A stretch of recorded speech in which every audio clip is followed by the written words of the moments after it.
ایک بات یاد رکھنا چاہیے، ہم دروس میں آتے ہیں، ہمارا دینی مجلسوں میں آنا، چاہے وہ مسجد میں آ کے ہو یا ہمارے گھر کی مجلسیں ہوں یا ہم لوگ کسی عالم کا بیان سن رہے ہوں، آن لائن سن رہے ہوں، آف لائن سن رہے ہوں، جیسا بھی ہو، دینی مجلس میں ہم جب آئیں ہماری نیت صرف معلومات کی نہیں ہونا چاہیے. اس کو یاد رکھیے، زندگی بھر اس کو یاد رکھیے، دل میں لکھ کے رکھیے اس کو. ہماری جو نیت ہے صرف معلومات کی نہیں ہونا چاہیے. ہماری نیت یہ ہونا چاہیے کہ کاش کہ وہ معلومات کا اثر ہمارے دل پر ہو اور اس دل سے ہماری زندگی پر ہو. اپنے ایمان کی تجدید، اپنی زندگی کی اصلاح، اپنی سوچ کو صحیح کرنا، اس کے لیے ہم دینی دروس میں آئیں. خالی معلومات کے لیے اگر آئیں گے ایک وقت کے بعد نہیں آئیں گے. سب معلوم ہو گیا، ایک وقت کے بعد کیا ہوگا؟ توحید معلوم، نماز معلوم، ہاں صدقہ زکوٰۃ معلوم، حج معلوم، سب معلوم. اب کائے کو جانے کا؟ اب کیوں جاؤ بھائی، سب تو معلوم ہے. کیا ٹاپک ہے آج کا جو تقریر ہے، درس ہے، فلاں چیز ہے، ٹاپک کیا ہے؟ آدمی پوچھتا ہے. ٹاپک یہ ہے. اچھا یہ تو سنا ہوا ہے، ہاں لیکن زندگی میں آیا تو مطلب سننے سے جنت میں جائے گا. تو سمعنا ہے کہ سمعنا و اطعنا ہے. پہلا حصہ تو آیا زندگی میں، دوسرا آیا نہیں. جا واپس. کھانے میں نہیں بولتا ایسا، میں تو کھا چکا ہوں، ہاں کھا چکا نہیں، پھر کھاتا. کیوں؟ کھاتے رہنا پڑے گا بھائی، ایک بار کھا کے چلتا گیا نہیں. اچھا کھانا، کوئی آدمی بعض اوقات مذاق سے بھی لوگ کرتے ہیں، کوئی مٹھائی کا ڈبہ ہے، بولے دکھا ذرا ادھر، تو دیکھ، وہ دکھا نہیں. لا، یاد رکھیے اس کو. دینی دروس میں ہم لوگ آتے ہیں، ہماری نیت کیا ہو؟ ہماری نیت یہ ہو کہ وہ چیز جو ہم نے سنی ہے وہ چیز ہماری زندگی کا حصہ بنے، ہمارے دلوں میں اس کا اثر آئے. اگر اثر نہیں آ رہا ہے تو ہم کو پھر سے ریسیٹ واپس سے کرنے کی ضرورت ہے. پھر سے کرو، پھر سے آؤ، جب تک کہ ہماری زندگی کا مستقل حصہ وہ نہیں بن جائے. آپ دوا کھائیں، ڈاکٹر کے پاس گئے، فائدہ نہیں ہوا، آپ کیا کرتے؟ جانا چھوڑتے؟ نہیں، آپ پھر سے جاتے. وہ ڈاکٹر نہیں، دوسرے کے پاس جاتے. ہو رہا ہی نہیں، میرے کو چاہیے صحت، مجھ کو صحت چاہیے، مجھ کو شفا چاہیے. ڈاکٹر کے پاس جانا چھوڑ دیتا؟ نہیں، جاتا رہتا یہاں تک کہ صحت مند ہو جائے. اسی طرح سے دینی مجالس میں ہم آتے رہیں یہاں تک کہ ہماری زندگی میں اس کا اثر آنے لگے. تو ہمیشہ یاد رکھیے کہ دینی مجلس میں آنا صرف معلومات کے لیے نہیں ہونا چاہیے. بعض اوقات معلومات لے کے جاتا ہے لیکن زندگی سنورتی نہیں. قیامت کے دن جنت معلومات پہ ملے گی، بہت معلوم، اس کو ڈالو، اس کو فردوس میں، ایسا ہوگا؟ معلومات پہ نہیں ہوگی. معلومات پہ جنت کا فیصلہ نہیں ہوگا. جنت کا فیصلہ ہوگا معمولات پر، کہ جو معلوم تھا وہ تیری زندگی کا معمول بنا کہ نہیں، پریکٹیکلی زندگی میں آیا کہ نہیں. وہ آنا چاہیے،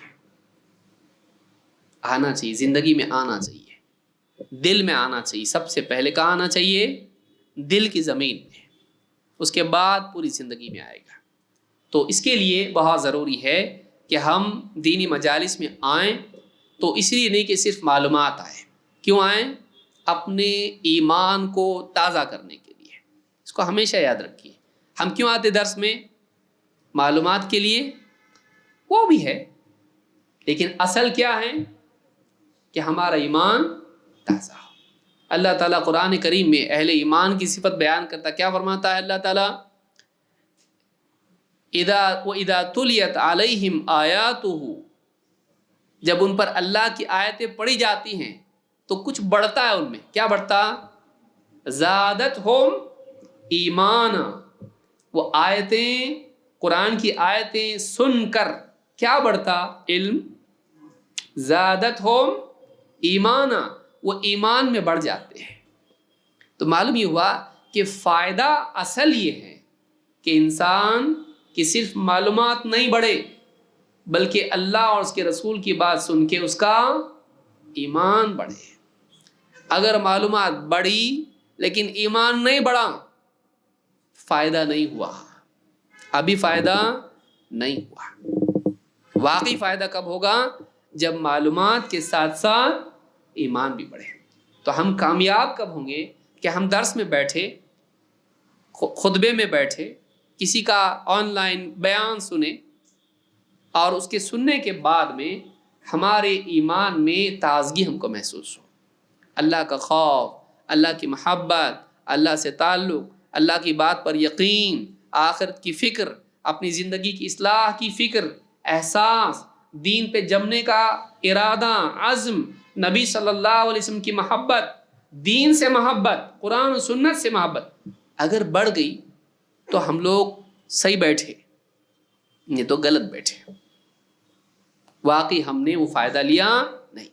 تو نیت ہی ہماری اگر نالج کی تھی خالی، تو نالج ہی آیا، ایمان کہاں آیا؟ ایمان نہیں بڑھا، نالج بڑھ گیا۔ نیت کیا ہونا چاہیے؟ علم کے ساتھ ساتھ ایمان کی، اس کو ہمیشہ یاد رکھیے۔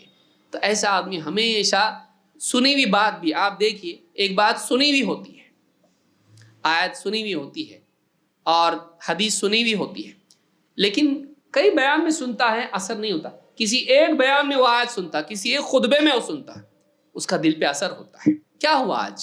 کچھ تو ہوا آج کچھ تو ہوا۔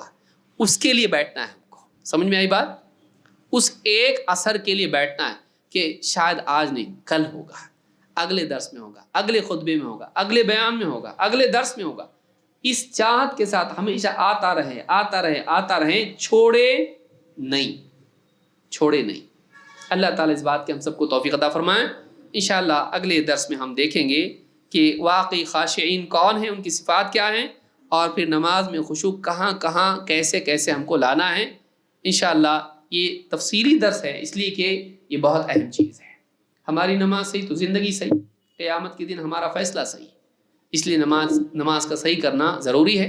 اس لیے بھی کہ بعض اوقات ہم نماز میں ہاتھ کا ہونا چاہیے، پاؤں کا ہونا چاہیے، یہ سب دیکھتے ہیں، دل کا ہونا چاہیے، ہاں دل کا ہونا چاہیے، اس بارے میں زیادہ ڈسکس ہوتا نہیں۔